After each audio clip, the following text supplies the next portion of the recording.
The man's breath reeked of whiskey, sour and stale, when he leaned in and grabbed Clara Rios by the waist. "You got a face sweeter than molasses, honey," he slurred, dragging his hand along the curve of her hip like he owned it. Didn't he flinch? Not this time. Her fingers stayed tight around the neck of the bottle she was pouring. But her voice came low, "Even let go of me." The saloon's piano stuttered to a stop, voices quieted. Cards were frozen mid-game. Every man in Virgil Tate's Silver Butte saloon turned toward the woman in the dust-stained burgundy dress. Standing statue still behind the bar, the drunk miner didn't get the hint. He grinned, leaning closer, foul breath hot against her ear. "Feisty little thing." "Aye." "Maybe you need a man, too." Her fist cracked against his jaw before he finished. There was a crunch, not the kind of sound a bone should ever make, and the man went down like a dropped sack of coal, hitting the floor with a dull thud. Blood splattered her knuckles. A hush fell like snowfall. Clara stood over him, chest rising fast, hands still clenched. Her green eyes scanned the crowd like a warning bell. "Well," her voice steady. "Anyone else want to try?" Silence. Even the dust motes seemed afraid to move. Then the first voice, "Crazy bitch," broke his jaw.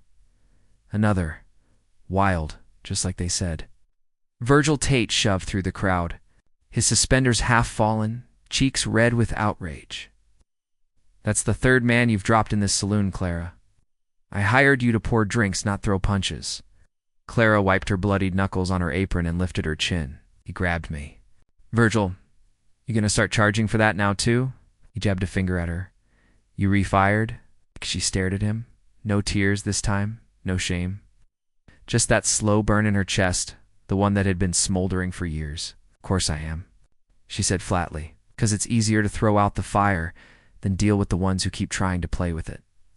The room stirred. Some men muttered. Others looked away.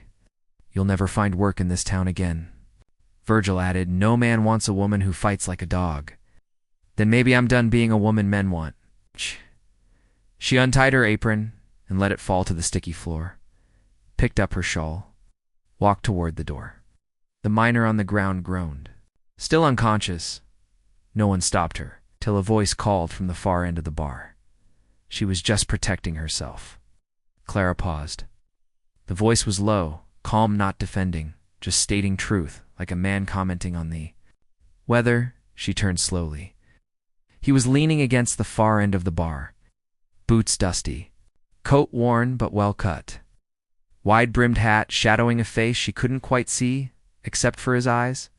Icy blue, quiet, watchful. Virgil scoffed. "That one's a wildcat. Mr. Can be tamed." The stranger pushed off the bar.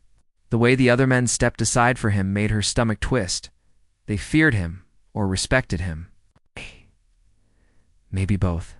"If that's true," he said, voice still calm, "then she's just the right kind for the frontier." Their eyes met. Something shifted. He turned to Virgil. "How much does she owe for room and board?" "Weeks plus 2 in advance," Virgil lied without blinking. The man didn't flinch. Pulled a leather pouch from his coat, counted out coins. "That should cover it. Plus enough for a decent night's sleep somewhere that doesn't smell like piss and regret." Clara stared. "I don't need your charity." "It's not charity," he said. "It's business." She narrowed her eyes. "What kind of business?" "My name's Luke McAllister. I own a ranch 3 days west. I need a cook, a bookkeeper, someone who doesn't scare easy." Looked down at the man still groaning on the floor, then back at her. "You came highly recommended." She blinked. "You want me to come with you? I'm offering you a way out." Just like that. Her world tilted. Again, she could stay. Try to find work at the brothel. End up broke, dead, or worse. "Or you don't know me," she said quietly. "No," Luke replied.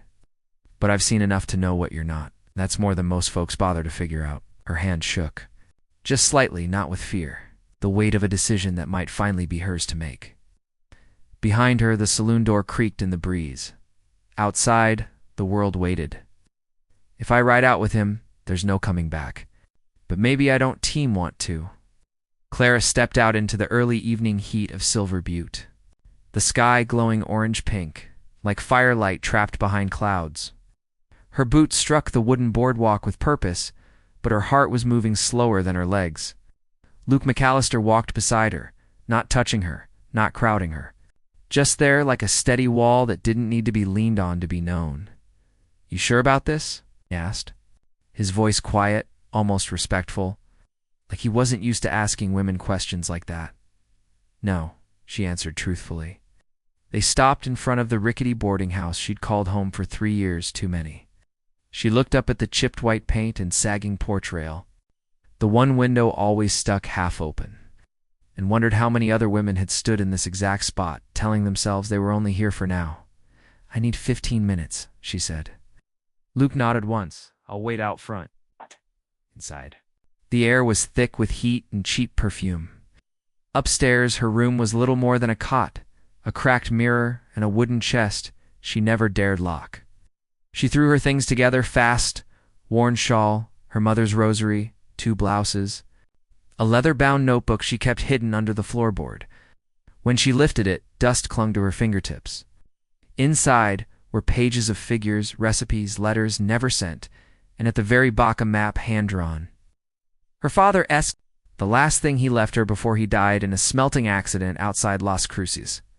She folded the map gently, tucked it inside her blouse. Clara paused in the mirror. Smudge of blood still stained her jaw from the fight. She didn't wipe it away, let them see it. Downstairs, the landlord, a thick-jowled man who never remembered her name, squinted. As she passed, "You moving out?" "Guess I am," he shrugged. "Don't bother coomin' back if it don't work out. Doors don't swing both ways." She didn't answer. Outside, Luke was waiting, true to his word. 3 horses stood tied near the post, 1 chestnut, 1 gray, and a sturdy bay loaded with supplies. A proper trail pack, she noted. Waterskins, rolled blankets, something wrapped in canvas that smelled like dried meat and coffee. He handed her the reins to the chestnut mare. "Her name's Sorrel," he said. "She'll steady, she'll better be. I haven't ridden since." She trailed off. Luke didn't press. He mounted smoothly, then looked to her. "You need help up?" Clara raised an eyebrow. "I can manage," she did, though not gracefully. She winced as she settled into the saddle. He gave a half-smile. "You'll hate me by noon tomorrow." "Already do," she muttered. But he heard her and chuckled. They rode out in silence, Silver Butte shrinking behind them. Swallowed by the dust and distance, the open plains stretched ahead, wild, quiet, and full of things no map could name. As the sun dipped behind the buttes, casting long shadows over the scrub, Luke finally spoke. "You a-skinned yourself?" "Why, I did it. I'm a-skin myself if you're mad." His mouth quirked. "Maybe. But I've seen enough men with power who use it to trap people. Figured I'd try the opposite. That's noble." No. "It's practical. My men can't cook. My books are a mess. And you?" He glanced over. "You've got grit. Grit doesn't pay well. It's $30 a month, room and board.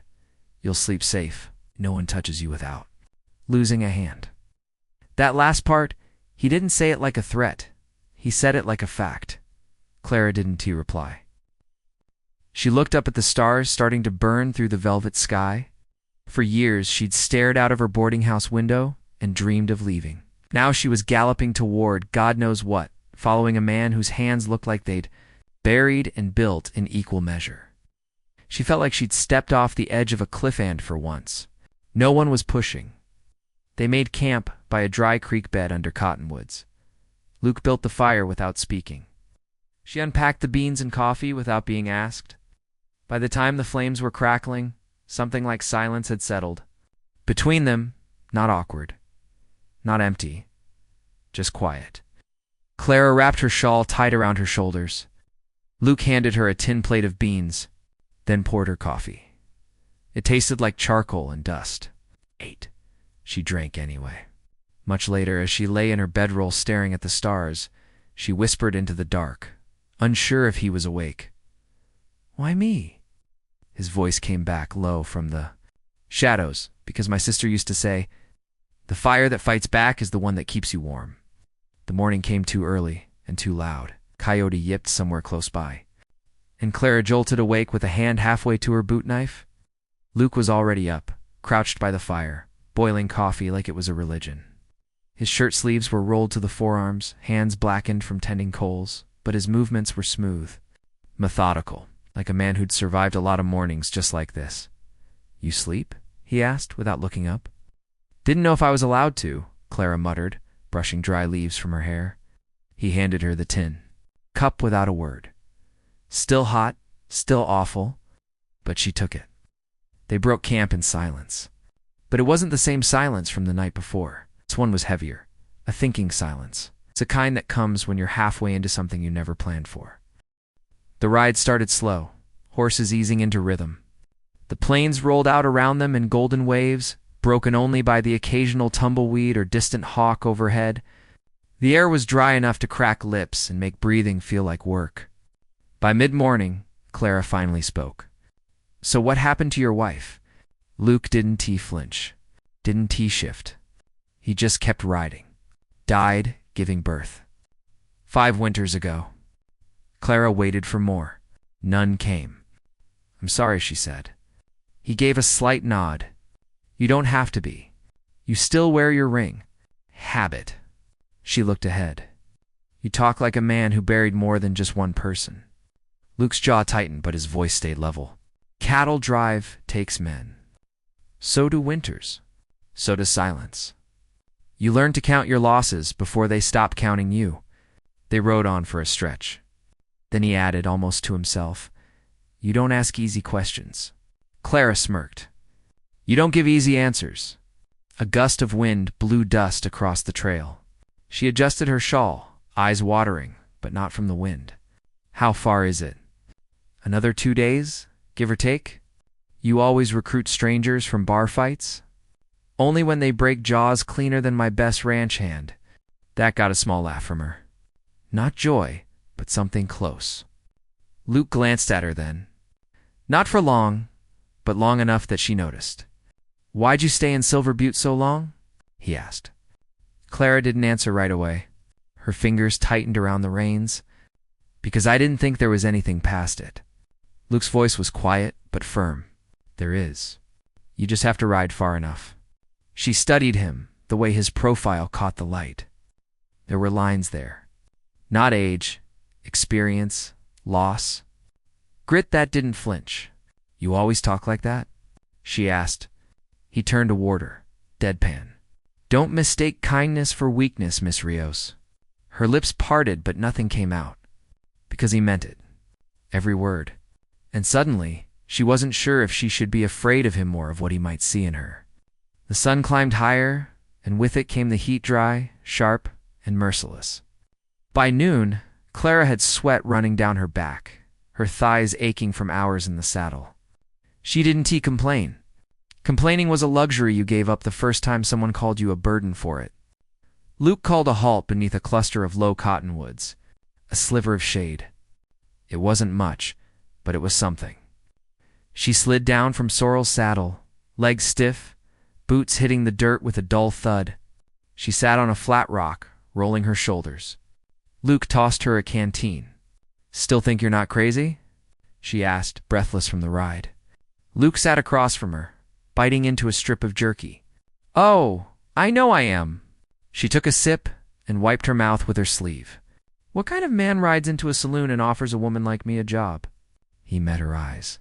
"The kind who needs help more than he needs comfort." Clara studied him for a long second. "You don't talk like most men?" "That's because I'm not trying to impress you." "That obvious?" He nodded. She smirked. "Refreshing." They sat quietly, the wind rustling dry grass around them. Insects chirped. A hawk cried out in the far blue sky. "I used to think men like you were stories," Clara said after a while. "The kind you read in old books?" "The kind that die in the first act." "Maybe I did," Luke said, staring off at the horizon. "Maybe this is just what's left." Something about the way he said it made her chest tighten. Not pity, she had no room left for that. It was recognition. She changed the subject. What's the ranch like? Big, dry, honest. Sounds like you. Sounds like you could use a better plan than sarcasm and a strong right hook. Worked so far? Barely. She gave a quiet laugh, shaking her head. Then his tone changed softer, almost cautious. Do you trust me? The question hit harder than it should have. Her spine straightened instinctively. Why would you ask me that? Because if you don't, now's the time to turn around. She stared at him. I don't trust Easy, she said. I don't ask Easy. Another beat of silence stretched between them like a tightrope. Then Clara stood, brushing off her skirt. Let's ride, she said. Before I talk myself into running again, he didn't argue, just mounted his horse and waited. They rode on. The land began to shift more brush, hills rising in the distance. Clara felt it in her bones. She was moving into someplace different now, not just land, a life. By late afternoon, clouds started stacking on the horizon. Storm coming, she thought. Not thunder, something slower, heavier. That night they made camp beneath a stunted mesa, dry winds curling over the rocks. As the fire crackled, Luke handed her the last of the coffee, and she took it without a word. He didn't ask more questions. Neither did she. But the silence between them felt earned. She sat close enough to the fire to warm her hands, but not too close to him. Not yet. When she finally lay down, the stars blinked like tiny warnings overhead. Clara pulled her coat tighter around her shoulders. She didn't know if she was walking toward something or running from it. Maybe both. Don't mistake kindness for weakness, Miss Rios, Luke says, without turning his head. I don't. She just doesn't know what to make of it. The third morning on the trail brought with it a kind of silence that settled under your skin. Not empty, endless. The kind that made you feel like if you shouted, the wind might just swallow it whole. Clara hadn't said more than a few words since dawn. Luke didn't seem to mind. They rode through the belly of nowhere, where dry grasses whipped against their boots, and the sky felt twice as big as the world beneath it. To the west, the land rose in low mesas like broken teeth of an old god. East was a sprawl of sagebrush and silence. No towns. No signs. No people. Just the sound of hooves, wind, and the creak of saddle leather. Clara adjusted her hat to block the sun. Her legs ached, her back burned, but it was her thoughts that kept needling her more than the ride. She looked ahead at Luke. How could a man say so little and still feel like he was drawing maps under her skin? She hated how calm he was. How sure. And more than that, she hated how much she wanted to believe he wasn't pretending. You always this quiet? She asked finally. Luke didn't turn around. Talking won't make the trail shorter. Won't make it longer either. A pause. He looked over his shoulder, squinting against the sun. You looking for distraction? Or answers? I'll settle for company. He nodded, slowed his horse just enough so they rode side by side. You ever been farther west than Silver Butte? He asked. No. My whole world stopped there for a long time. What changed? She took a beat before answering. You. Luke didn't react the way most men would have. No smirk, no weight thrown behind it. He just accepted the truth like a pebble tossed into a stream. That saloon didn't deserve you, he said. She snorted. You don't even know me. I know what kind of woman punches back instead of folds. That make me noble or dangerous? Both. They passed a half-collapsed windmill near noon, its blades turning slow in a wind that hadn't let up since sunrise.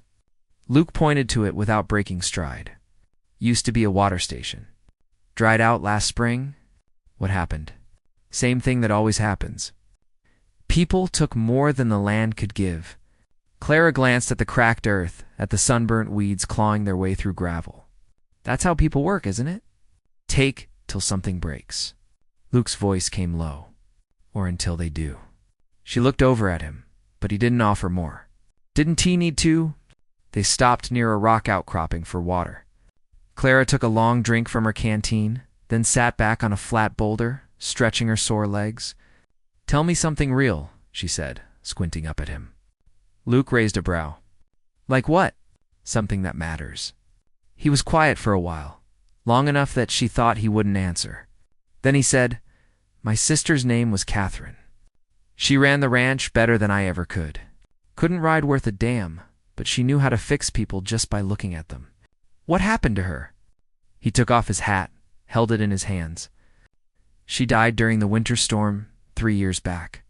Got lost trying to find a runaway calf." Clara's breath caught. "Alone?" "She didn't tell anyone she'd gone." He set his hat back on his head. "She was the only person I ever let see all of me. And when she died, I figured that was that." Clara didn't speak for a long time. When she did, it was soft. "I would have liked her." Luke nodded. "Yeah, you would V."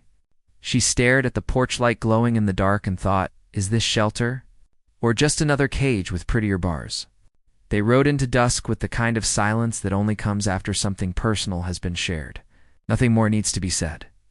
The light bled slow over the ridges, shadows stretching long and lean across the dry ground. Clara didn't know what to make of the ache inside her chest. It wasn't sorrow. Not quite. It was something sharper. Something with teeth. By the time they reached the outer fence line of the ranch, the moon had begun to rise, pale and wide, hovering like a lantern hung in God's front yard. The fence posts were old but straight, roped with rusted wire and signs of work done by careful hands. Luke dismounted first, opened the gate without a word. Sorrel stepped through like she'd done it 100 times. Clara followed, heart steady but uncertain. They crested a low hill and there it was. McAllister Range. It wasn't grand, not the kind of place men boasted about in saloons, but it had a quiet, worn beauty. 3 small buildings, the main house, a bunkhouse, and a barn rested beneath a line of cottonwoods. A windmill spun slow beside the barn. Smoke drifted from the chimney. Everything about it looked lived in. Scarred, but standing. Clara didn't breathe for a full 10 seconds. "Looks like it's got bones," she murmured. "It does," Luke said. "Most of 'em mine." They rode in hooves, crunching over gravel. A dog barked somewhere behind the barn. A shadow moved in the bunkhouse window. 2 men stepped out to meet them. One was wiry, with a shock of gray hair and eyes sharp as fence nails. The other was younger, broad-shouldered, with skin the color of red earth and eyes as quiet as Luke's. "Clara," Luke said, nodding to the older man. "That's Joe. He's been here since the war ended and hasn't smiled since." Joe gave a short grunt that could have meant hello or go to hell it. It was hard to tell. "And this is Nakoa," Luke continued. "He came from down near the White River. Doesn't talk much, but don't mistake him for soft." Clara gave them both a measured nod. Joe looked her over like sizing up a horse. Nakoa just returned her gaze unreadable. "She break something on the way in?" Joe asked. "No," Luke said. "She's here to fix things." Joe grunted again, turned and walked off toward the barn. Nakoa gave her a small nod, then followed. Luke gestured toward the house. "Come on, I'll show you your room." Inside, the house smelled of cedar, coffee, and something older dust, wood smoke, maybe memory. The hallway creaked under her boots.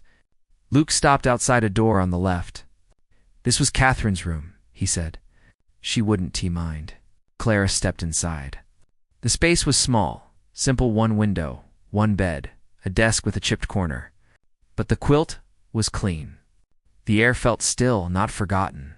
There was a silver hairbrush on the dresser, a book of poems beside the bed, a cracked mug full of dried flowers on the sill. Clara traced her fingers across the desk. "You didn't change anything." "No," Luke said behind her. "Couldn't bring myself to." She turned toward him. His eyes were heavy.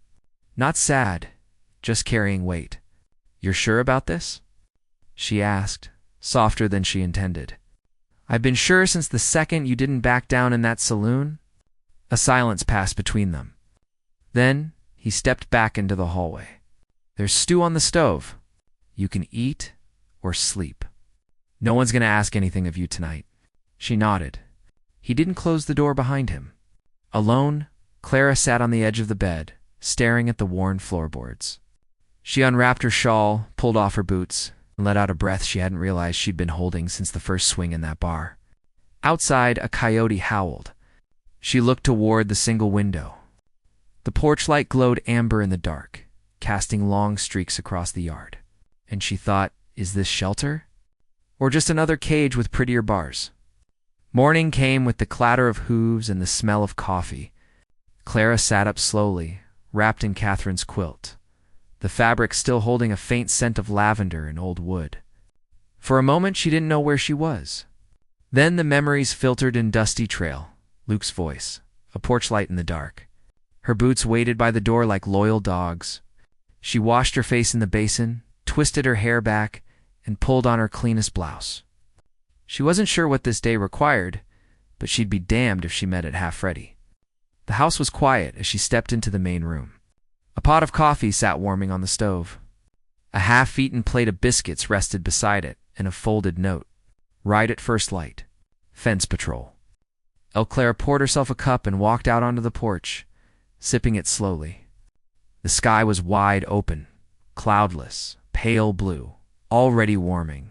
She heard footsteps behind her and turned to see Joe coming from the barn, shirt sleeves rolled up, arms like old leather rope.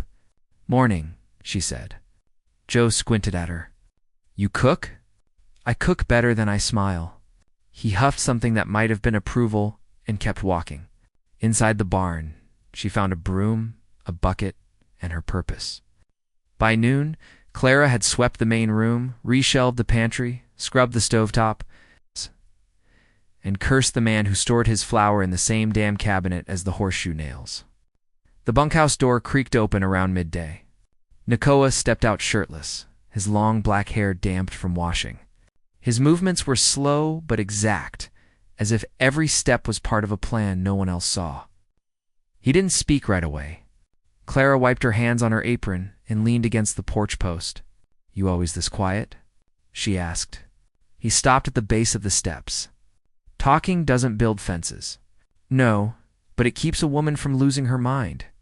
He tilted his head slightly, studying her not like a man watching a woman, but like a man watching a storm that might shift direction. "You stay long enough," he said. "You'll learn the land speaks louder than people do." "What's it saying now?" "That it's dry, and something is coming." She frowned. "A storm?" "Maybe." He looked off toward the hills. Or maybe just men with no patience. Before she could press further, he walked off toward the barn, leaving her with a strange chill despite the heat. Later that evening, Clara sat at the desk in her room, Catherine's room, sorting through the ranch books Luke had left stacked in the bottom drawer. Receipts, grain orders, handwritten notes with numbers and corrections in two different pens, one tidy, the other sharp and slanted. Catherine's handwriting was the tidy one. Clara ran her fingers over it gently. March 2nd, hold branding till April. Don't trust the snow. It wasn't just bookkeeping. It was life, layered in ink and margin notes. She felt like she was reading the inside of someone's mind. Outside, the wind kicked up dust. She closed the drawer, sat back, and realized something. For the first time in a long time, she wasn't waiting to leave. She locked the door behind her, leaned her back against it, and whispered into the dark, "Don't fall, Clara. Not again." The evening meal was quiet. Clara had made stew. Not the thick, lumpy kind most men scrape together with dried beans and overcooked salt pork, but a proper one with onions, dried herbs, and something resembling care. She didn't announce it. Just left it on the stove, hot, with clean bowls beside it. By the time Luke returned, the sun was already halfway down the ridge. Dust coated his boots, his shirt clung to him with sweat, and a fresh scrape ran along his forearm. "Fence give you a fight?" Clara asked from the porch, arms crossed. Luke dismounted with a tired grunt. "Barbed wire doesn't negotiate." She followed him inside without asking why she cared. Just did. Joe and Nakoa had already eaten. Their bowls sat, rinsed and drying, in the sink. Clara ladled stew into a bowl, slid it in front of Luke, then poured herself a cup of water and sat across from him. He took one bite, paused. She raised an eyebrow. "Too much pepper?" He looked up at her, slow, serious. "No." just not used to food tasting like anything. She gave a small, crooked smile and sipped her water. They ate in silence, but something about it was easy. Not the kind of silence that presses on your ribs. The kind that says you're allowed to breathe here. After he finished, Luke leaned back in his chair, ran a hand down his face. You cleaned the books. You were about a month behind on grain accounts and 2 months behind on payroll records. He rubbed the back of his neck. Catherine used to run them. After she passed, I just ran the ranch. Forgot to keep track of the parts I couldn't see. She was smart. He nodded. She'd have liked you. Clara's expression softened. You say that like it matters. It does, Luke said, not smiling. To me, a pause. She stood, took his bowl, and washed it in the basin. When she dried her hands, she glanced at him again. You're not what I expected. What did you expect? She turned slowly. A man like you, running a ranch like this? I figured you'd either be cruel or careless, but you're not either. Luke looked down at the scar on his forearm, picked up his hat. Cruelty is easy. Carelessness gets people killed. That doesn't leave a man with many good options. Clara stepped forward, hesitating. She wasn't sure what made her say it or why she needed to, but it came anyway, guarded, raw. Do you believe people can change? Luke looked at her fully then. Not just her face, but her. Everything she carried, everything she tried to keep hidden. I believe some people don't have a choice but to. That night, she sat in Catherine's room again. The window cracked to let in the dry air and distant sounds of night. The whinny of a horse, the rustle of cottonwoods, the slow creak of wood cooling under moonlight. She lit the lamp and sat at the desk, flipping to the last page of Catherine's notebook. Blank. Something about it felt like a dare. She reached for a pencil and wrote, slow, with a hand that hadn't written anything personal in years. Day E. Still breathing. Still not sure what I've stepped into, but I cooked. I cleaned, and no one raised a hand or voice. That's new. I think I might want tomorrow. She stopped. Let the words sit there, raw and ugly and true. Then she closed the book, locked the door behind her, leaned against it in the dark, and whispered to no one but herself, don't fall, Clara. Not again. The rooster crowed before the sun cracked the edge of the mesa. Clara was already up. She'd slept light, like she always did when her mind was chewing through too many thoughts at once. Catherine's bed had grown less foreign, but the quiet still felt borrowed. She pulled on her boots and tied her hair back in a tight knot. No use looking soft today, not. When the air already smelled like sweat and labor. When she stepped out onto the porch, she saw Nakoa near the barn, tightening the cinch on his saddle. Joe was already off somewhere, likely in the far field, checking the lower fence line. Luke, nowhere in sight.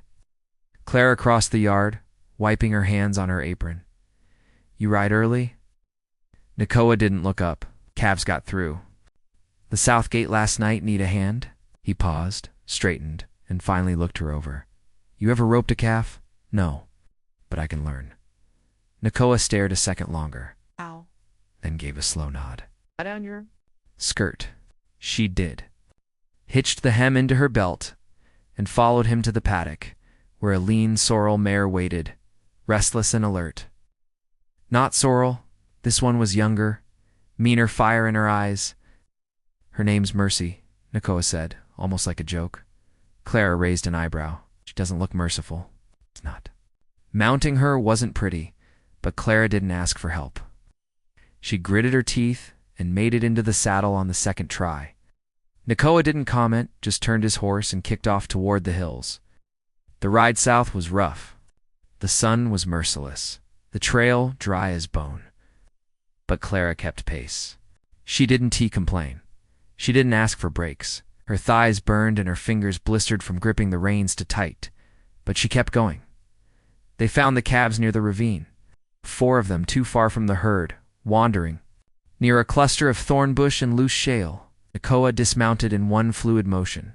Clara followed, less graceful but determined. He handed her a length of rope. You hold, I tie. I don't know how to hold, she admitted. Figure it out fast. The first calf spooked the moment they approached.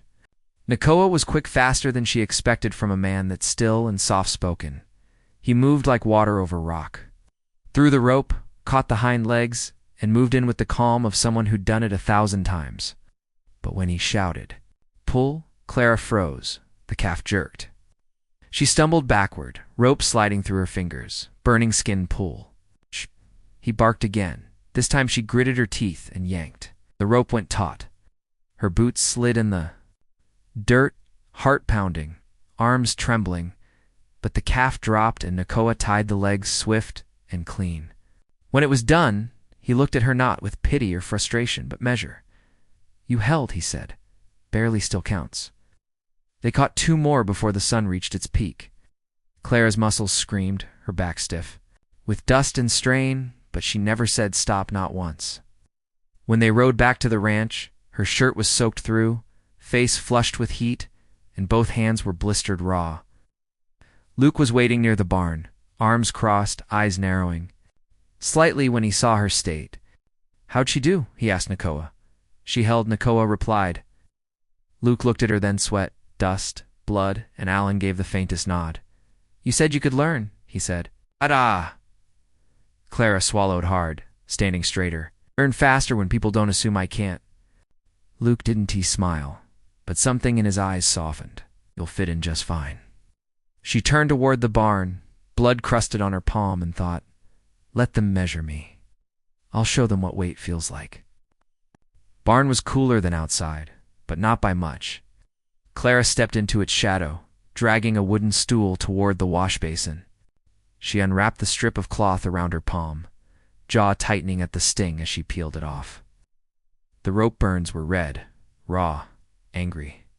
She dunked both hands in the water and gritted her teeth. "You ain't gonna last," came a voice. From the corner, Joe leaned against a post, arms crossed, watching her like he was reading her obituary in advance.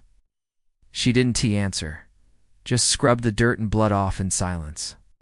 He pushed away from the beam and walked closer, his boots heavy on the planks. "You think helping rope a few calves makes you a cowhand? Makes you useful?" Clara dried her hands with the hem of her skirt, slow and steady. "I think it means I didn't quit," Joe snorted. "You've got pride. That's what'll break you first." Clara turned to face him fully, meeting his stare without blinking. "Pride kept me alive. That ain't the same as belonging here. Then tell me what is. Because so far, all I've seen is a bunch of men too tired to care and too stubborn to say thank you." Joe took a step forward, voice low. "I don't trust folks who show up bleeding and smiling." Clara stepped forward too. "Good, I don't trust folks who measure worth in silence and suspicion." They stared at each other, heat rising, not anger, not quite, but something near it. Then Luke's voice cut through the barn. "Entrance, enough." They both turned. Luke stood just outside the light, his expression unreadable, but his voice held the weight of decision. Clara pulled her weight today. That's all that matters. Joe didn't argue, just muttered something under his breath and walked out, the barn door swinging closed behind him. Luke stepped inside, crossed the space between them. His eyes fell on Clara's hands. "You should have said something. Should have told me Mercy had a mean streak. She only bucks when someone pretends not to be scared." Clara smirked, despite the pain. "Then she read me wrong." He crouched down beside her, pulled a clean cloth from a shelf, and dipped it in the water. "I've seen a lot of folks come through this place," he said. "Drifters, drunkards, men looking to hide from their own name." She watched him as he gently dabbed the cloth over her palm. His touch was rough, but careful. Someone who's had to mend more animals than people, but still tried not to hurt either. "And me?" she asked quietly. "You don't look like someone running." She met his eyes. "I am." He nodded slowly. "Then maybe you're just running toward something for the first time." Her throat tightened. She looked down at his hands on her scarred, steady. "I don't know what I'm doing here, Luke." He didn't let go. "Then start by doing what you've always done. Stay standing." The way he said it, like it wasn't just advice, but a reminder, hit her in the ribs. later. That night after dinner, Clara sat outside on the porch with a blanket over her lap, watching the stars blink alive one by one. The wind had cooled. Oh. The smell of horses and dry grass lingered in the air. Da-da-da-da. Behind her, someone strummed a guitar inside the bunkhouse.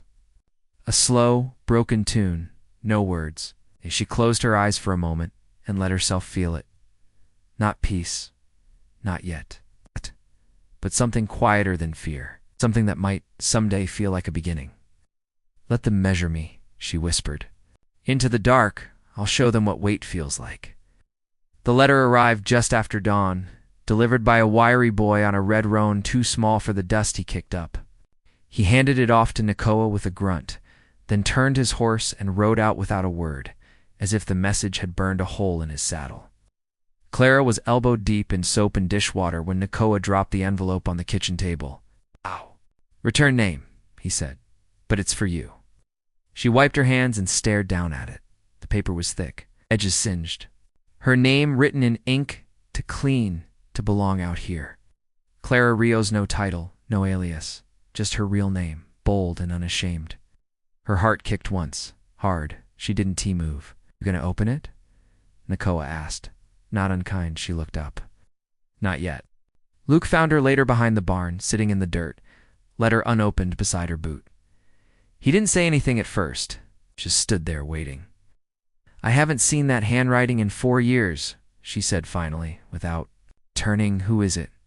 She shook her head. "It's the kind of man who signs his name with other people's blood." Luke crouched beside her, eyes never leaving hers. "Is he looking for you?" "No," she whispered. "He is hunting me." A long silence passed. The wind stirred the dust. "You said you were running," he said. "I didn't ask from what." Clara stared out toward the hills. "He's not just a man, Luke. He is a name. Oh. One that opens doors and shuts mouths. Where I come from, people say it quiet, like a curse." Luke's jaw flexed. "You want me to read it?" She hesitated, then handed it over. Opened it slow, read it once, then again.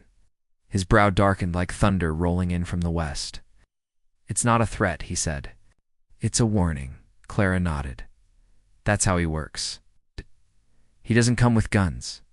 He sends words first. Lets the fear do the rest."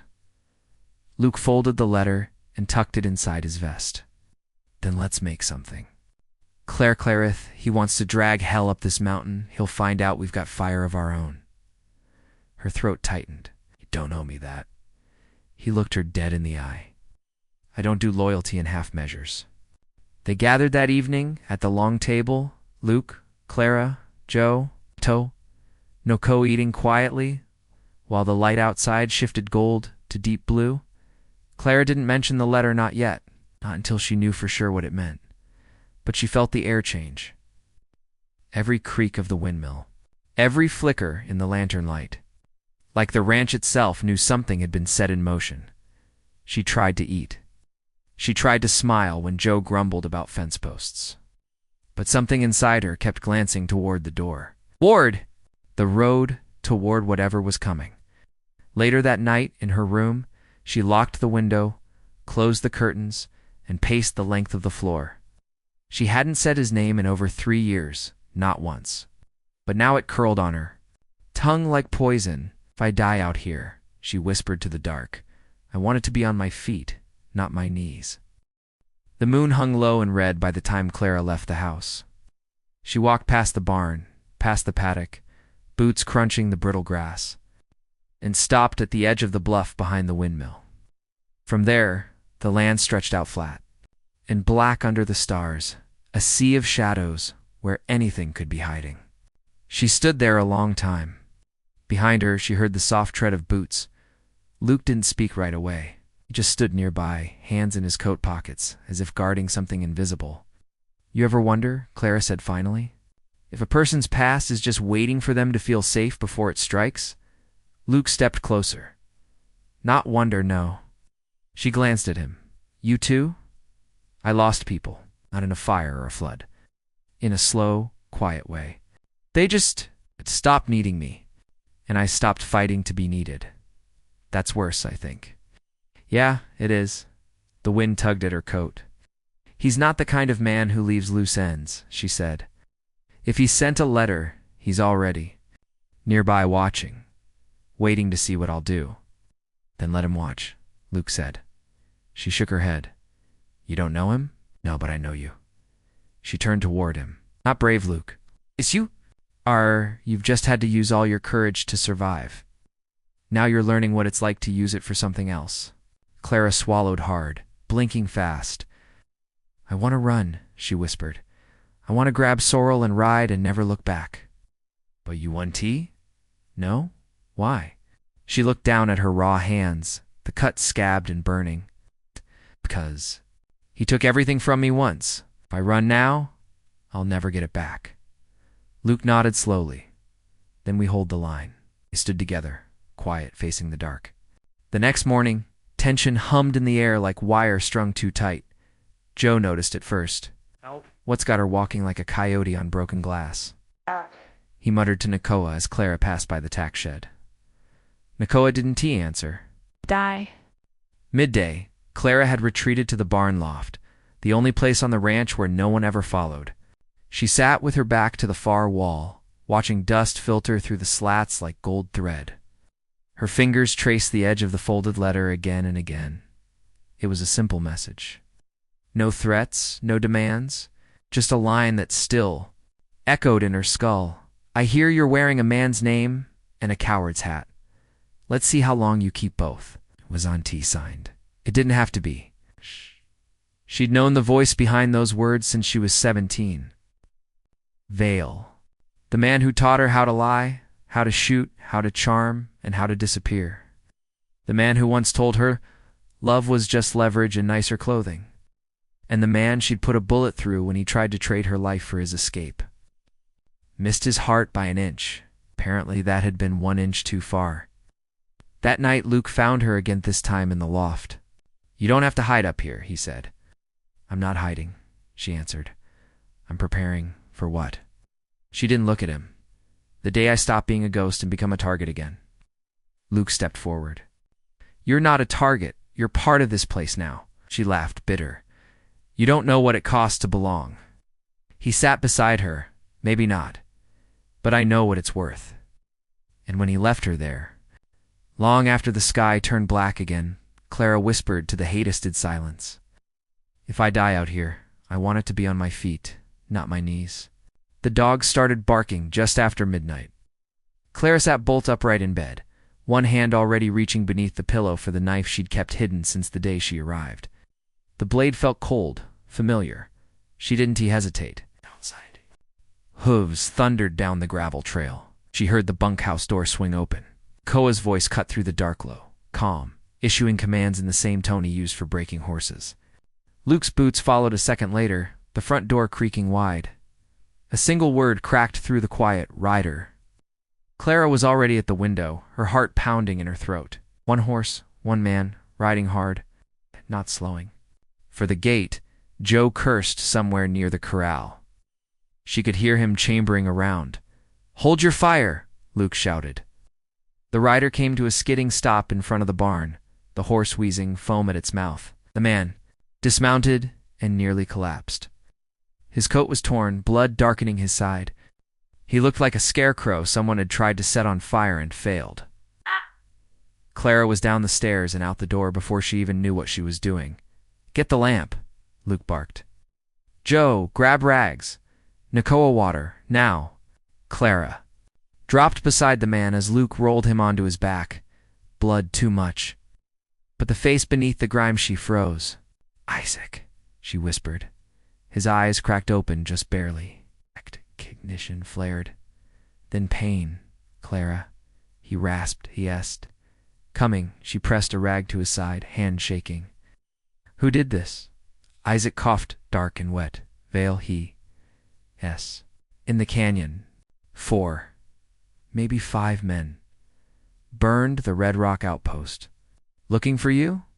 Luke looked up, jaw tight. That's 3 hours south. Clara's stomach dropped. He's moving faster than I thought. Isaac grabbed her wrist. With what strength he had left, you don't get it. He doesn't want to find you. He wants to drag you. Public. Loud. He wants every man west of the river to know your blood runs cheap. His hand slipped. Clara caught him before he fell back. We'll stop him, she said. Isaac's breath came slower. Don't make the mistake of thinking he's coming for revenge. He blinked, eyes glassy now. He's coming for a show. They worked fast, but Isaac was already fading. Clara helped Nakoa clean the wound, her hands moving without thought, just like the old days, except back then there had been no fear. Just cold routine. Now everything burned. Luke watched her closely as she stitched, his brow furrowed. When it was done, she stepped outside into the dark and doubled over, hands on her knees, breath ragged. Luke followed, waited. You know him? He said. Isaac, she panted. Yeah, we ran together before it all went bad. Luke was quiet for a moment. Then, what does Vale really want? Clara straightened slowly. He wants to remind the world who I was before I tried to be someone else. You don't outrun blood, she whispered. Not when it's screaming your name from the saddle. By dawn, Isaac was burning with fever. Clara sat beside him in the spare room, wringing a rag and pressing it to his forehead. His skin was pale and damp, his chest rising in shallow pools. He muttered sometimes half-formed sentences, old names, snatches of songs they'd sung riding under desert moons. Some of it made her ache. Some of it made her sick. He'd once been the only person who'd known all her secrets, and didn't he flinch? Now he could barely hold his eyes open. Clara, he whispered, Horse, you shouldn't have stayed. I know, she said, brushing sweat from his brow, but I did. His lips twitched. It'd be a smile. Maybe regret. He's not after you, not really. You're just the match. He wants the fire? She looked away. He'll get one. In the kitchen, Luke poured black coffee into 2 tin mugs. Joe leaned against the wall, arms folded, jaw clenched like he was chewing on a bad opinion. This ain't our fight, Joe said flatly. Luke didn't answer. Just set one of the mugs in front of Clara as she entered. I say we ride him out, Joe continued. Push Isaac back toward Red Rock, warn the others. Let the law deal with it. Clara stared at him. You think the law's going to slow Vale down? She said. You think men like that wait for warrants? Joe shrugged. It's not about slowing him. It's about making sure we're not the ones catching bullets. That man in there was carved open and left for dead trying to protect this ranch. He came for you, Clara, and brought hell with him. Clara took a long drink from the mug. Her voice came quiet but firm. Then hell's got a welcome it wasn't expecting. Joe shook his head, pushed away from the wall. Want to paint a target on this land? Go ahead. Don't ask us to die for your past. Luke stepped in then, voice steel. No one's asking you to die, but I am asking you to stand up for the people who have. The silence hung for a beat too long. Joe spat in the sink and stormed out. Clara didn't look away from the door after he was gone. He's not wrong, she said. No, Luke admitted, but he's not right either. She turned to him. I don't want anyone else getting hurt because of me. Luke stepped closer, quiet, calm. We're already in it, Clara. You didn't bring danger here. You just named it. Her voice cracked slightly. What if naming it makes it real? Luke's eyes didn't waver. It was real. Now we've got a chance to meet it on our own terms. That night, she found Nakoa, oiling his rifle by lantern light. You believe in second chances? She asked him. He didn't look up. No such thing, just unfinished first ones. She nodded slowly, let the silence stretch, then sat across from him. What would you do if a ghost from your past rode in with a blade between his teeth? Nakoa glanced at her, then back to the rifle. I de-sharpened mine. Later, she walked back to the house. Stared out over the land Vale would soon. Ride across. The fence lines, the corral, the fields they'd broken with sweat and time. She took a deep breath and whispered to the wind, You don't outrun blood, not when it's screaming your name from the saddle. Then she turned and went inside, locking the door behind her not to keep danger out, but to keep her resolve in. The smell of smoke reached them before the flames did. It was faint at first, an oily thread riding the wind from the wind. South, just past the ridge where the canyon began to bend. Clara caught it while filling the water troughs, stopped cold, and tilted her head toward the horizon. "Something's burning," she muttered. Luke, hammering nails into a broken fence rail nearby, looked up. He sniffed the air once, then dropped the hammer without a word. By the time they reached the south field, the sky had turned an ugly orange-gray. Ash was drifting in like snow.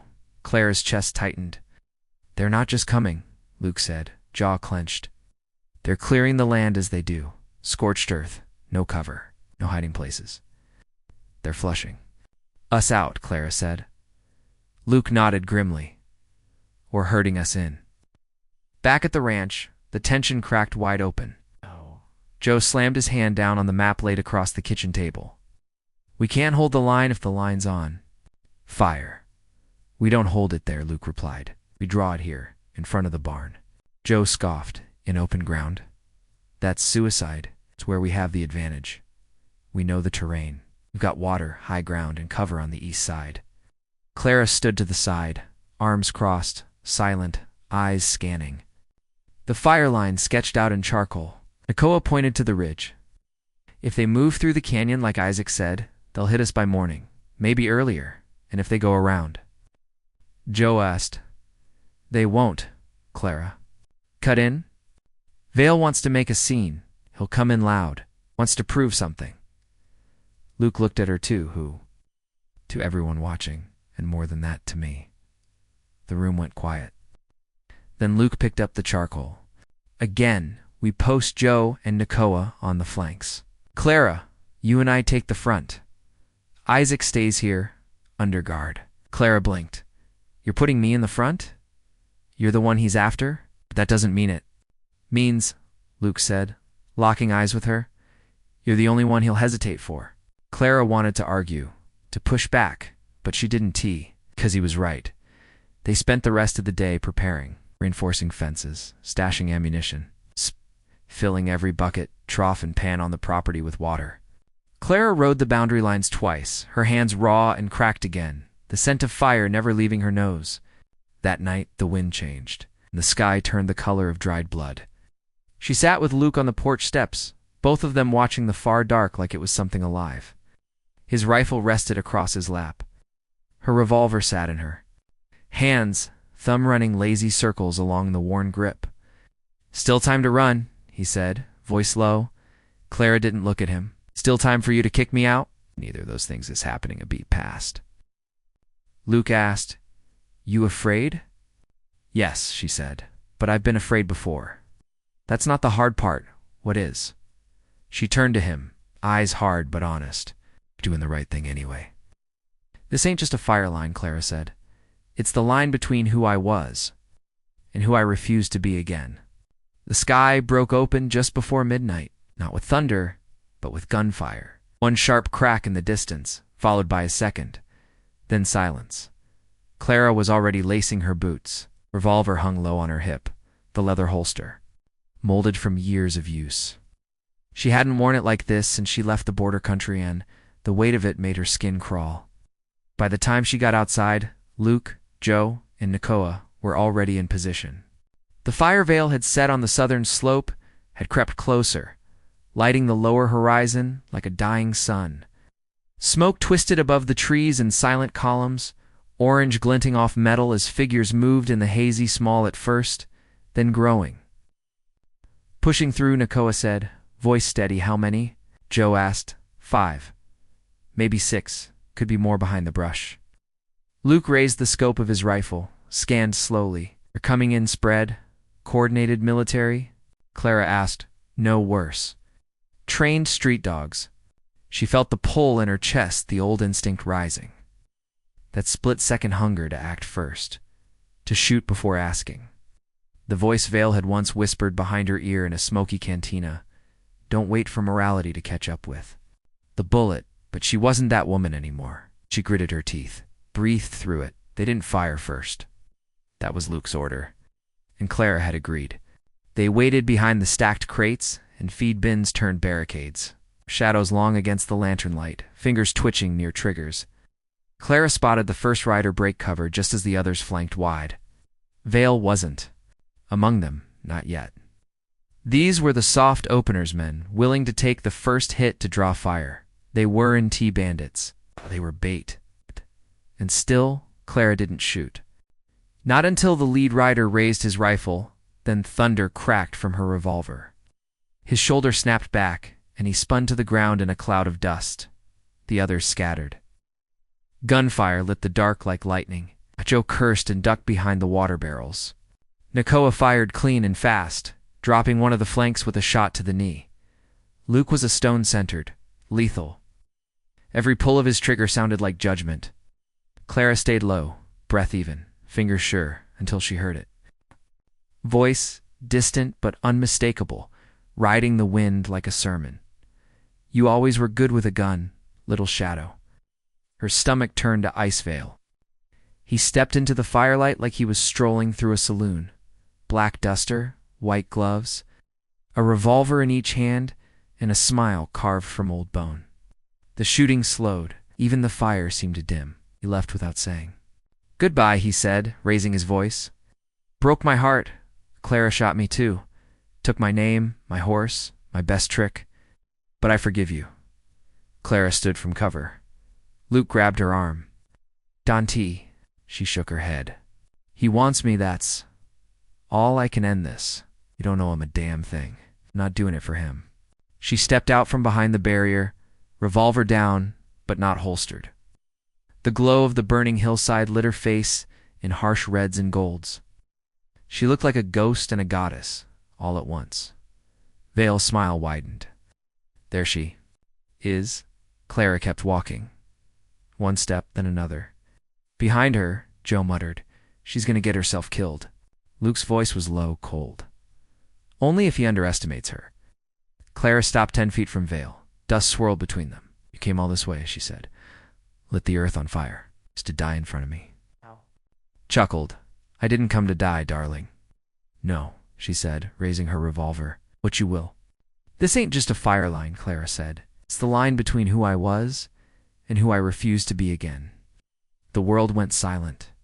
For one long second, there was nothing but the hiss of burning grass and the steady rise and fall of Clara's breath. Vale didn't flinch, didn't blink. He just smiled wider, like a man who had already won. "You won't shoot me," he said calmly, the revolver still hanging loose in his hands. "You've had chances before, and you always hesitate right at the end." "Not today." Clara's voice didn't tremble. She stood steady, one foot planted just ahead of the other, hands loose but ready. She looked smaller than Vale, lighter. But she felt heavier in that moment than she ever had, like every scar, every betrayal, every mile she'd walked was pressing down on her shoulders, grounding her. Vale's eyes flicked to the revolver in her grip. "That's mine," he said, "not anymore." He took a step forward. Luke rose from cover.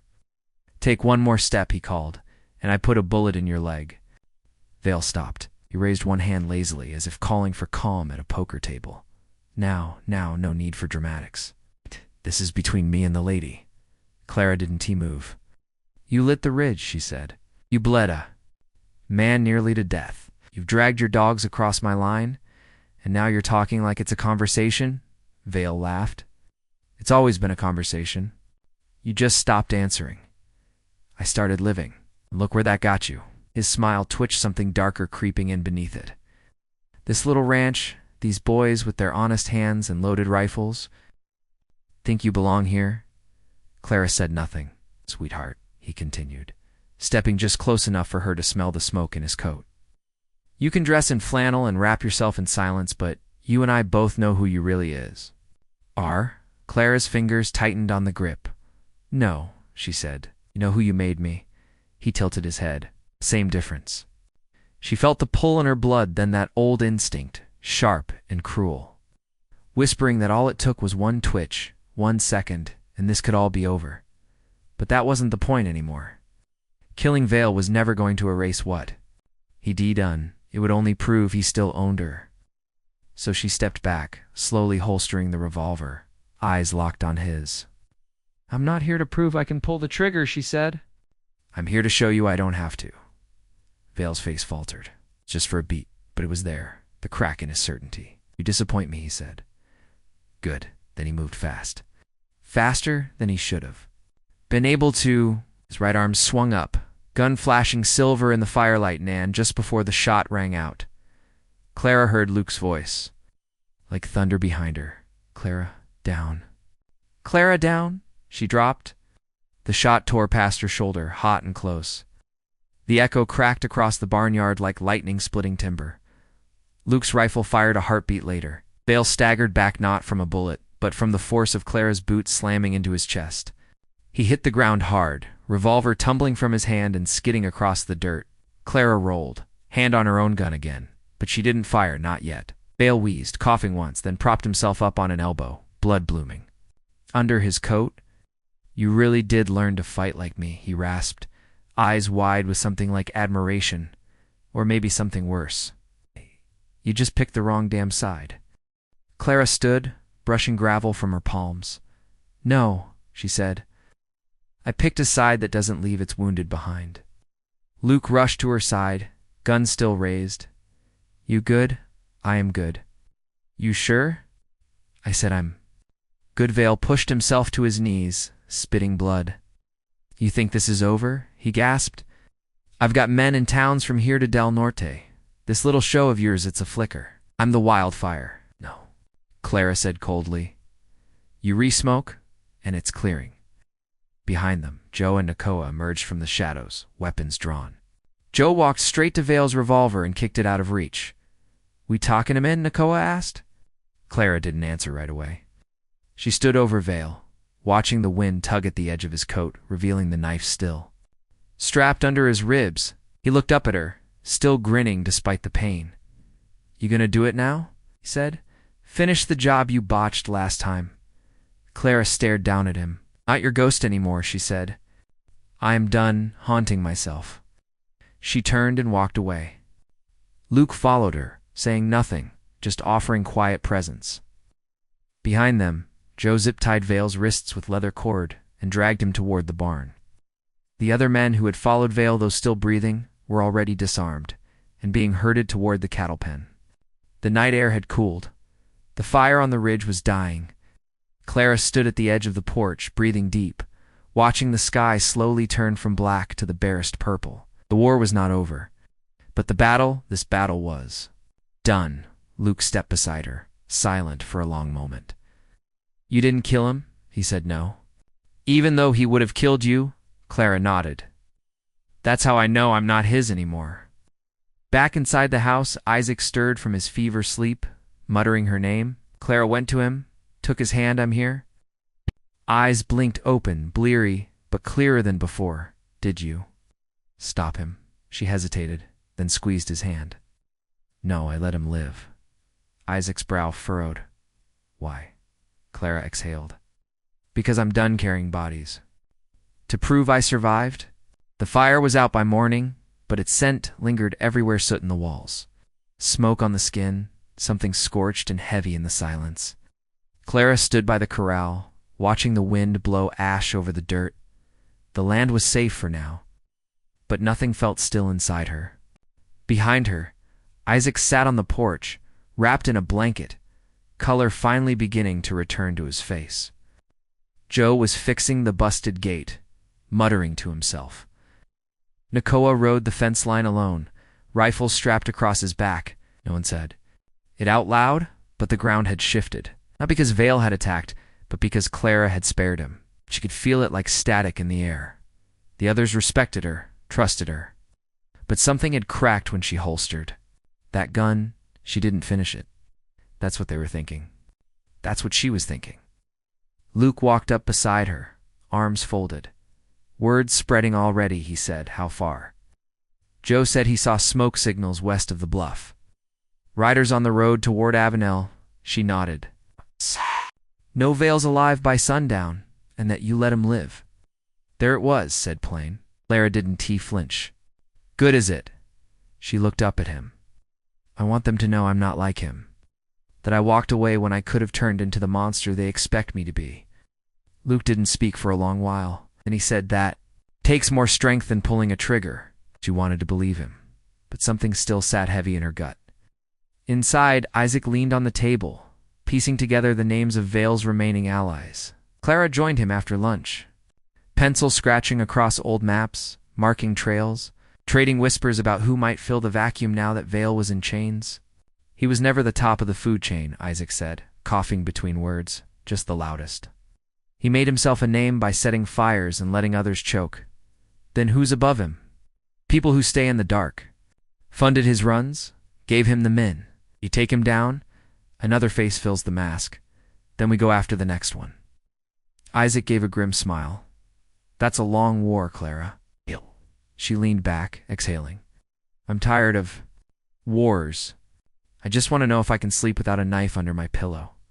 That ain't freedom, Isaac said. That is recovery.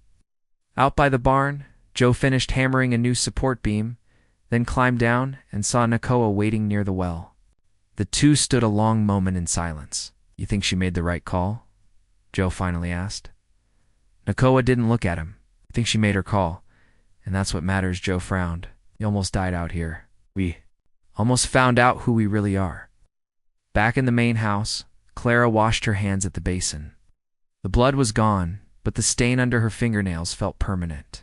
She caught her reflection in the glass eyes older than they should have been, a jaw tight with something she hadn't named yet. Luke came up behind her, gently placing a hand on her shoulder. You okay, no? Wanna be? They'll come looking for what Vale failed to finish, she said. But this time, I won't be the one hiding. The next rider arrived 2 days later. He didn't come with guns or smoke, just a letter sealed in black wax and a face Clara hadn't seen in 7 years. His name's Harrow, Isaac whispered as they watched from the porch. He used to run messages for the Dusk Circle. If he's here, something worse is coming. Clara stepped down and met the rider halfway, boots stirring up the red dust. You're late, she said flatly. Harrow smirked under his wide-brim hat.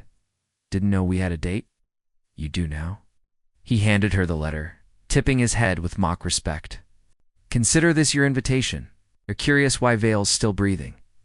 Clara didn't T-blink they want him. They want you. Vale just messed up the delivery. She tucked the letter into her jacket without reading. It tell whoever's watching that I'm not running? Not this time. Harrow leaned in, voice low. Then you better hope this patch of land you're standing on means more than your name.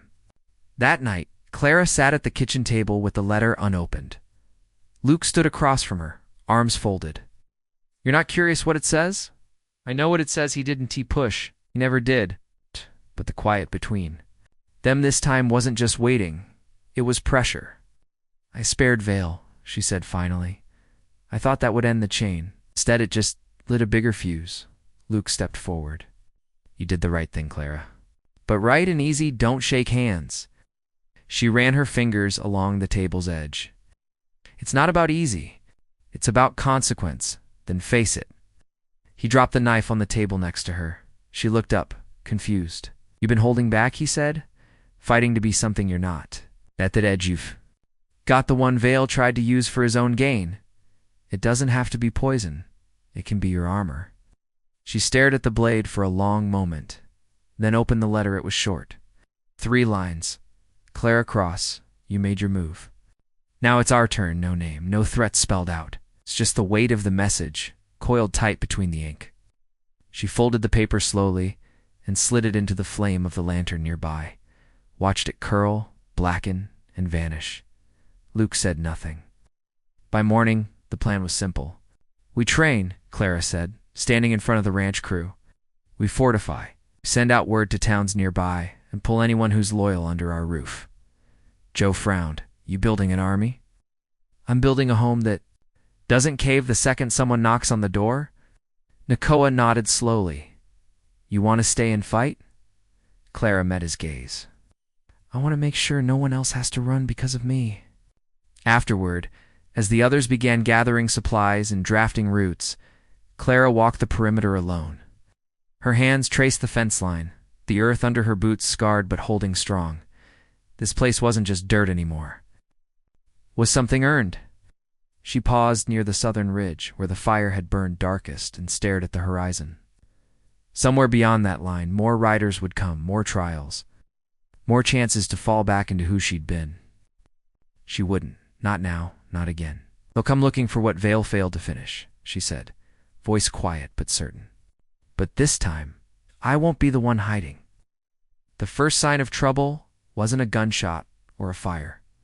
It was a silence. It's the kind that swallowed bird call, the kind that made the horses uneasy, it's the kind that wrapped around a place and made it feel like it had already lost. Clara noticed it just after sunrise, while walking the north edge of the property. Dew still clung to the dry grass, and the scent of old smoke lingered on the breeze, but everything felt paused, staged, like a scene waiting for its players to arrive.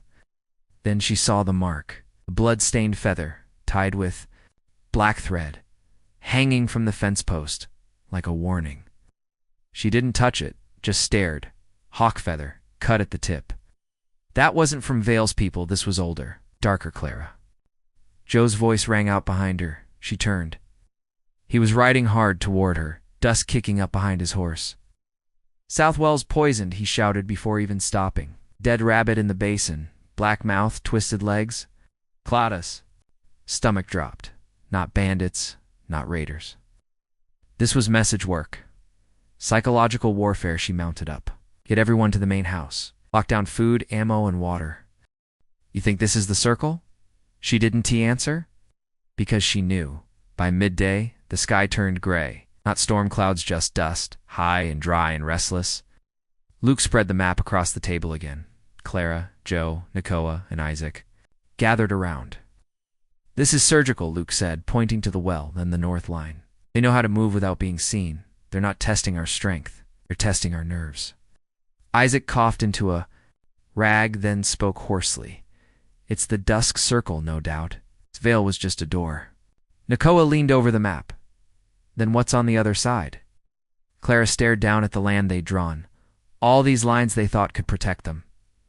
"Memory," she said finally. "Revenge.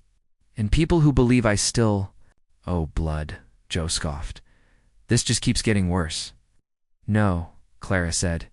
"It keeps getting clearer." They looked to her. She straightened, voice firm, no shake. "They want me afraid. Off balance, guilty. So I fight myself instead of them." "And is it working?" Isaac asked quietly. Clara looked him in the eye. "No." She left the map table and walked straight to the barn, opened the old chest she hadn't touched in years. Inside were the things she swore she'd never wear again. Her old duster, dark and torn at the shoulder. A belt of knives. And at the very bottom, her brass-handled revolver with her initials scratched beneath. The chamber. C. A.C. Clara Ann Cross. The name they feared. She didn't put it all on, not yet. She left the barn with the belt slung low on her hip, and that revolver shining in the light. "If they're hunting ghosts," she said too. "No one. Then let M choke on the one I used to be." By nightfall, the air had a weight to it. Not wind, not rain. Something heavier like dread pressed into the soil. Clara sat alone on the porch, oil lamp flickering beside her, watching the darkness like it might reach out and grab her. She hadn't told the others yet, but she recognized the feather on that fence post. It was the same calling card they left at her family's homestead years ago, before they turned the house to ash. The dusk circle didn't just kill, they erased. She ran her thumb along the edge of her revolver, remembering the last words her father ever said.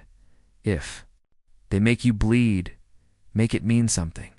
Inside, voices argued low. Joe's was sharp.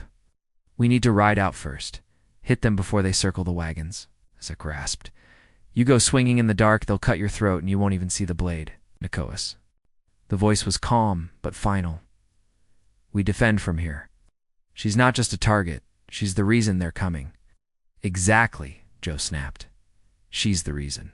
Clara stepped inside before the silence that followed could. Turn to blame, Joe stiffened. "I'm still standing here, Joe," she said evenly. "You can say it to my face." He didn't back down. "He made this place a target. We bled for it. We almost died for it.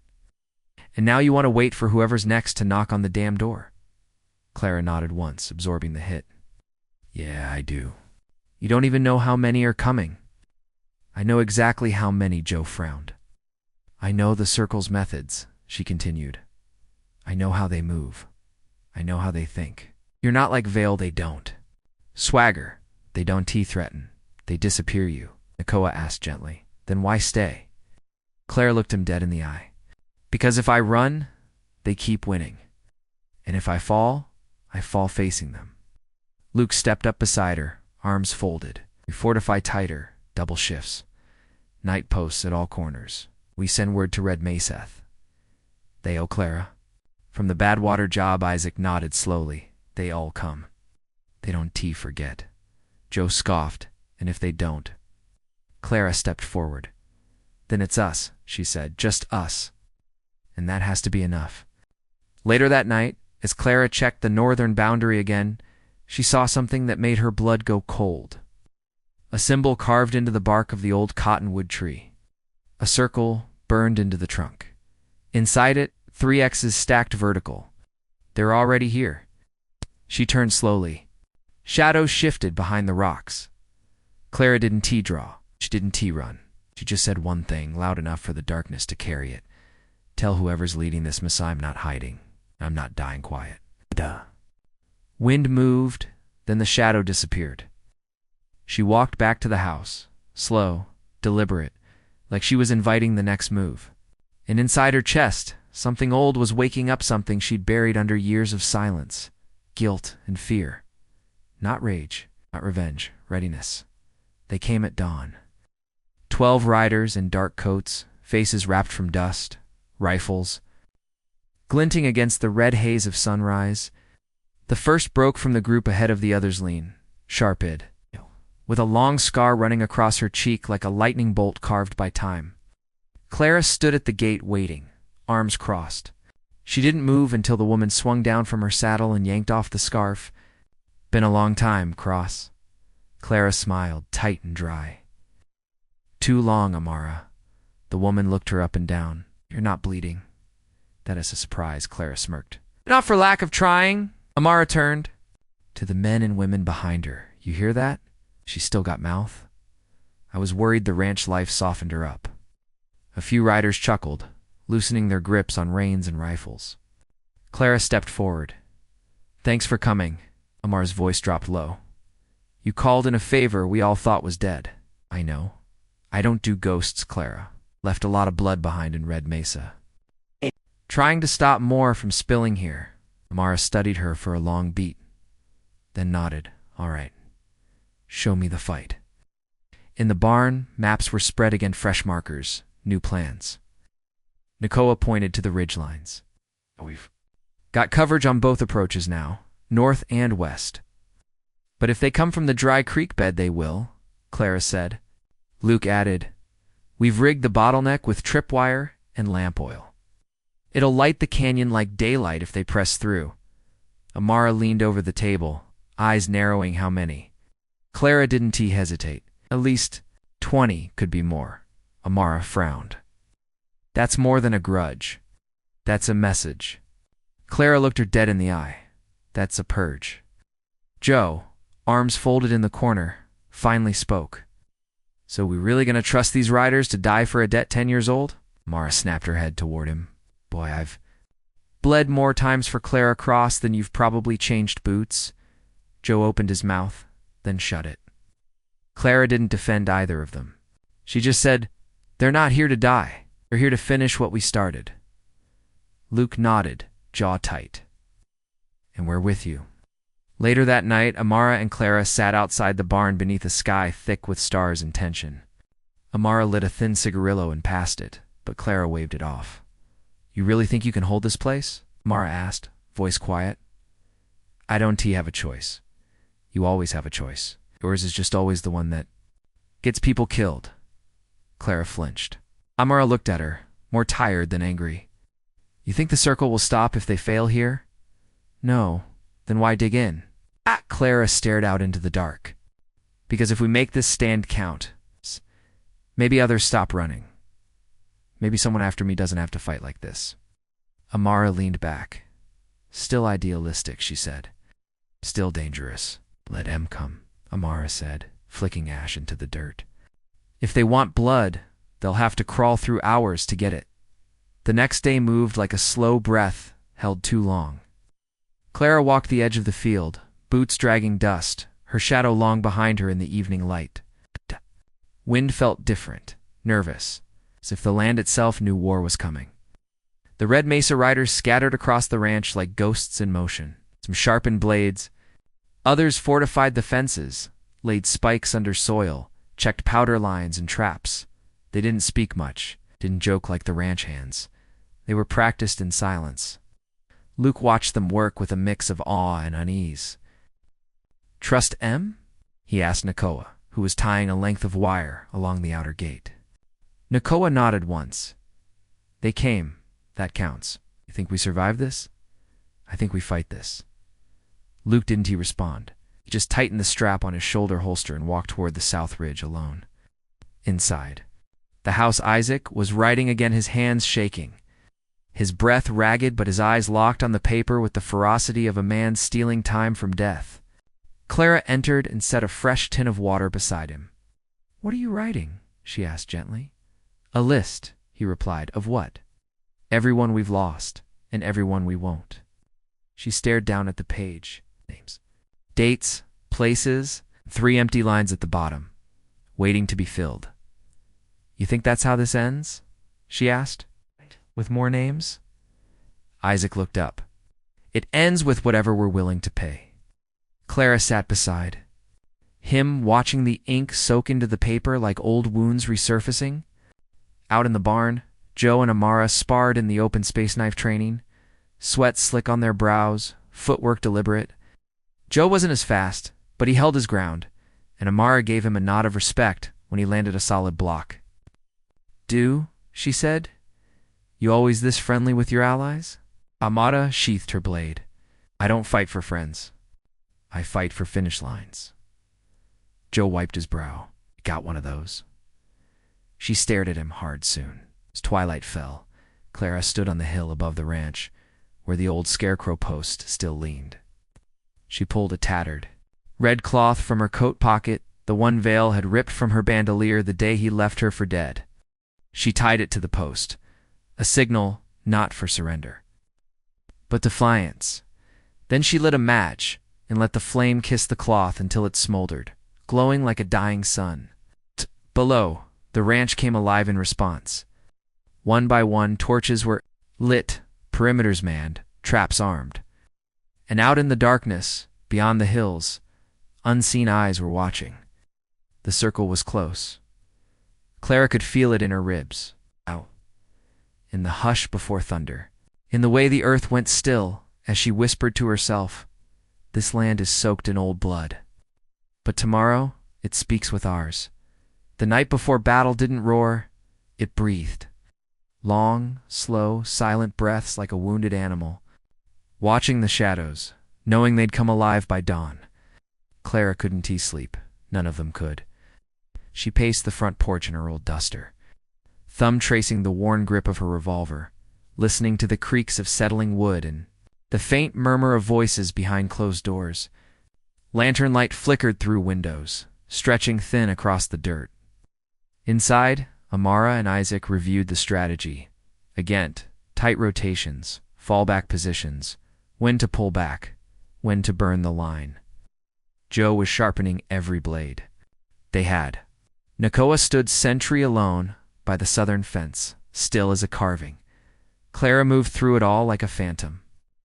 Everyone was ready. But readiness didn't quiet the ghosts. She paused at Isaac's table. "You sleep yet?" Shook his head. "Would you?" She didn't answer. He looked up at her, eyes sharp despite the strain in his breath. "You remember what you told me the night before we took?" "Dust mill, yeah? Say it again." She exhaled slowly, then spoke, voice low. "No one rides alone." Isaac nodded. "Still true." She found Luke outside the barn, sitting on an overturned crate, staring up at the stars, like they might spell out a better ending. He didn't speak when she sat next to him. For a long time, neither of them did. Then he said, "You think?" "We make it through. I think we make it matter." He looked over. "Even if we don't. Especially if we don't." The quiet stretched, and Clara leaned back, hands behind her, eyes locked on the black canvas above them. "I used to think the worst thing was dying," she said. "Now I think it's surviving for the wrong things." Luke turned to her fully. "What are you surviving for now?" She thought about it. About Isaac's broken hands. About the names on that paper. About Red Mesa riders who crossed a desert to answer a call, not because of duty, but because of what Clara once stood for. And about the blood and the soil that never got a name. Finally, she said, "For a world where someone like me doesn't have to become someone like him just to stay breathing." Luke stared at her a moment, then nodded once. "I'm surviving for you." The torchlight outside flickered as a wind shifted. Clara stood, suddenly cold. She turned back toward the house and froze. Across the northern ridge, a single lantern had appeared, not theirs. Out. Pulsed once, twice, then vanished. A signal. "They're here," Clara whispered. "No one sleeps," she said. "We ride at break light, or we die in the dark." Amara was already saddling her horse when Clara reached the stable, heads on. "The ridge?" she asked, not looking up. "Signal lantern. One blink too many to be ours." Amara tightened the cinch. "Then they're staging in the hills. Just like Badwater. Exactly like Badwater. But this time we ain't outgunned." Clara nodded, though something in her gut disagreed. Joe emerged next, buckling his vest, eyes scanning the darkness beyond the corral. "You see movement?" "Not yet," Clara said. "But it's coming. We strike first. We hold position, make them step forward." Joe scoffed. "That's not your usual way." Clara looked at him. "It is now." Inside the bunkhouse, Isaac finished wrapping the last of the rifle cartridges in waxcloth. His hands trembled from fever, but his focus never wavered. When Nakoa entered, silent as dusk, Isaac glanced up. "Everything set?" Nakoa nodded. "Booby traps on the west ridge are primed. Clay oil across the low pass. If they crawl, they burn." Isaac folded the last cloth with a wince. "You think they'll come at us from all sides?" Nakoa stared toward the open window, the starlight catching the edge of his knife. "No, they'll come like a storm fast. Wide, overwhelming." "Then what keeps us standing?" Nakoa answered, without turning. "The only thing that ever did each other." Clara made one last walk around the house before sunrise. Every step felt like memory. The porch post where she first sat with Isaac. The tree where Luke hung a lantern after her first night there. The barn where she once bled, alone and in silence. The window where she saw Vale's shadow before she ever heard his voice. Now it all felt sacred, not because it was safe, but because they'd all bled into it. This land wasn't just territory anymore, it was testament. She paused at the edge of the front fence and lit the last torch. Flame flared, held steady. Behind her, boots crunched in the dirt. Luke, he stood beside her without speaking, just stared out with her at the open black horizon, where death waited in silence. "Finally," he said, "whatever happens tomorrow," she cut him off, "we see it through." He nodded, swallowing what he meant to say. "Then, do you think they'll show mercy?" Clara turned toward him, eyes hard as steel. "They don't come here to show mercy. They come to learn why they should have." The sky began to pale gray, swallowing black. The final hour before war. From the northern ridge came a low sound. Drums not fast, not chaotic. Measured, steady, a war rhythm. Ritual, ancient and cold. The kind of sound that made men question the ground beneath them. Mars riders filed out in silence, spreading like shadows to assign posts. Joe and Nakoa climbed to the sniper nests they'd carved days ago. Isaac stood by the porch, rifle braced against the banister, eyes bloodshot but bright with purpose. And Clara, revolver at her side, stepped out ahead of them all, toward the drumbeat, toward the coming dark. The first shot was silent, no crack, no echo. Just the hiss of a dart slicing through windem, bedding in the wood post inches from Clara's head. She didn't flinch, didn't blink. Instead, she drew her revolver slow, the motion practiced, ritualistic, and stepped forward onto the open ground. The circle emerged from the shadows like a rising tide, hooded figures moving with precision. Blades glinting, rifles aimed low. No screams, no noise. Only the drumbeat and the sound of boots in dry dirt. Amara's riders flanked left and right, fanning out like wolves behind brush. Joe gave a signal from the ridge. One flare in the air. Luke's torch lit behind the house. They were ready. But even readiness didn't prepare you for the first kill. A circle scout lunged from the brush, short blade arcing toward Clara's throat. She spun, ducked, fired once. The man fell without a sound, crumpled like old cloth. Clara stared at him only a second. Then the line shattered. The circle charged from 3 directions, north, east, and creek bed south. Flames lit. As oil traps burst to life, gunfire roared. The air cracked open. Screams tore into dawn. Isaac stayed by the front porch, his rifle braced on the banister, picking off any that breached the outer fence. His breath came short, rattled. Sweat poured from his brow, but his aim never faltered. 1, 2, 3. Each shot bought seconds. Beside him, Luke reloaded like a machine, handing off fresh rifles without needing to speak. Then came the sound no one wanted to hear. A horn, low, jagged, second wave. Bigger, meaner. Nakoa crouched in the sniper's nest, lit the dynamite charges buried near the creek bed. With steady hands, he whispered, "Sorry, Mother Earth," then pulled the fuse. The ground rumbled. A bloom of fire rose, hot and violent. Circle. Bodies flew backward, shrieking. And still more came. Inside the house, Clara and Amara fought shoulder to shoulder, defending the final barrier. Blood painted the porch, boots slid in mud and ash. Clara's knife was red to the hilt, her left arm cut deep. Amara was bleeding from her scalp, hair matted to her cheek, but neither backed down. They moved like memory, like the fight had lived in their bones long before today. A circle lieutenant broke through the line, swinging a curved blade, meant for Clara's ribs. Joe intercepted him mid-charge, slamming the man against the beam with a sickening crack. His blade sang once, saying the lieutenant was done. Huh? Joe looked at Clara, panting, shaking. "You still alive?" Clara smiled through the blood on her teeth. "Not done yet." Behind her, the ranch burned. Not the buildings. Land itself, the scars, the silence, all of it. Just as the sun cracked over the ridge, a final figure stepped into view, tall, draped in gray, face masked, rifle across his back. Lara froze. Even after all this time, she knew that. "Stance," she whispered Revan. Amara's face darkened. "You never said he lived." Clara didn't move. Didn't think he'd show. The man removed his mask. Pale eyes, a crooked smile. "You always were the one loose end," he said softly. "I told them not to let you walk away." Clara took one slow step forward, gun loose. At her side, and yet here I am. Revan raised his rifle, then paused. "Let's end it, Cross. Just you and me."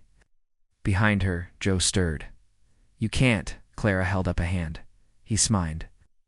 And when Clara stepped into that final duel, she wasn't walking toward death. She was walking toward everything she refused to lose again. Revan moved like smokes, smooth, quiet, deceptive. Clara didn't blink, didn't flinch. They circled each other in the dirt, sun bleeding over the hills behind them. Shadows stretched long.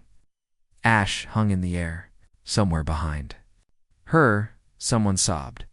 Somewhere behind him, someone screamed. But here, between them, only silence, a reckoning. He smiled faintly. "You always had a way of surviving things you shouldn't." Clara's voice was steady. "You always had a way of thinking you were the one holding the blade." Revan's eyes narrowed. They moved at the same time.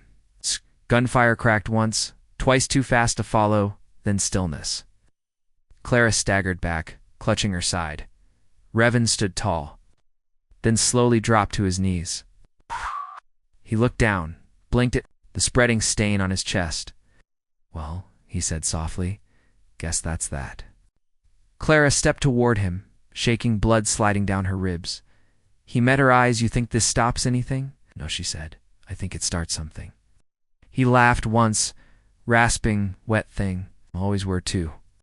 Righteous to die. Then his eyes glazed, and he fell forward. Done. For a moment no one moved. Then the remaining circle fighters, those not dead, not trapped, not burned, backed away, disoriented, disbelieving. Amara raised her blade and shouted, "Fall back, or fall with him." They fled. The ridge emptied.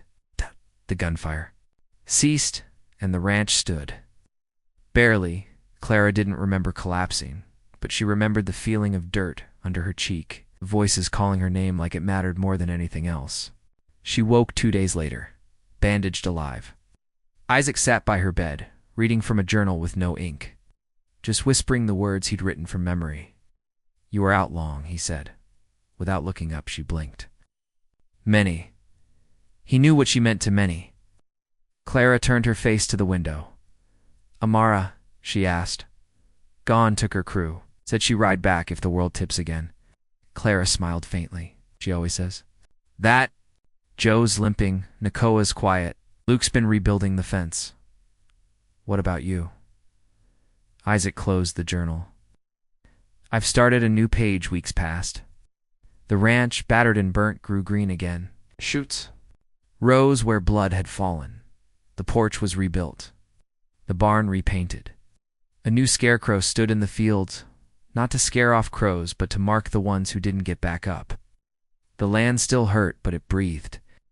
One morning, Clara stood on the porch, mug in hand, watching the horizon. Luke joined her. "You think they're gone for good?" Clara shook her head. "No," he frowned.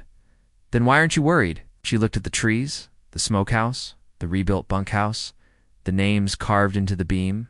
"Above the door, because now they know something," she said. "They can break a fence, burn a barn, kill a man. But they can't unplant what we buried here." Luke looked at her. "And what's that?" She smiled, soft. "Sure. Proof that standing your ground means something, even if your knees shake the whole damn time." That night, Clara sat alone by the fire pit, where the stars blinked down like they'd missed her. She opened Isaac's journal. Inside were names, some crossed out, some underlined, but all remembered.